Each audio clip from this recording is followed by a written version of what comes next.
Stéphane, 30 ans, grande sainte. Écrire, j'y arrive pas. Pour moi, l'écriture, c'est zéro. Catastrophique. Même un mot. Je galère. J'ai arrêté l'école à 16 ans. Déjà, en primaire, j'allais au fond de la classe et ma feuille était toujours blanche, parce que je ne savais pas. Au collège, j'étais en SECPA et c'était pareil. J'attendais que l'heure passe. Donc en sortant de l'école, je savais ni lire ni écrire. Ma famille était au courant, mais personne d'autre. Mes copains ne le savaient pas. Ma copine, je l'appelais, mais je lui envoyais pas de texto. Pour les papiers, je me faisais aider par ma famille. Pour le travail, au début, je le cachais, mais j'étais perdue. J'allais aux réunions d'entretien, je mettais juste mon nom et mon prénom, et puis à la fin, je disais, bah voilà, je sais pas lire ni écrire. C'est avec mes enfants que j'ai appris la lecture. Ma fille et mon fils venaient avec leurs cahiers, j'étais obligée de lire avec eux. C'est comme ça que j'ai repris confiance en moi.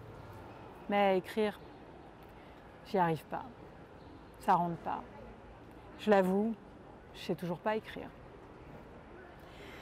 Alors à chaque fois on me dit la même chose, il faut faire une remise à niveau. Mais pour moi c'est une perte de temps. Il faut aller dans un centre de formation, mais être assis 4 heures sur une chaise pour apprendre, j'y arrive pas. Alors je suis toujours recalée. Et comme je sais pas écrire, on croit que je sais pas faire de métier.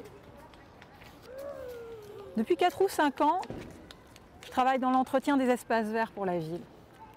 J'ai appris sur le tas. Je sais tailler, faire des boutures, débroussailler, bêcher, faire des massifs, faire des gazons, tondre, planter des arbres, réparer les engins mécaniques, la débroussailleuse, le taille-haie, la tondeuse, le motoculteur, la tronçonneuse.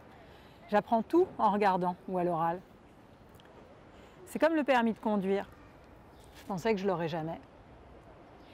J'ai appris le code à l'oral avec un ordinateur qui posait des questions. On devait juste cocher et je l'ai eu.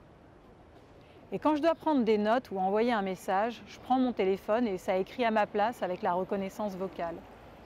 Aujourd'hui, dans mon travail, je suis passée chef de file. Je prends 2 ou 3 personnes avec moi pour aller sur un chantier. Et je leur explique le travail à faire.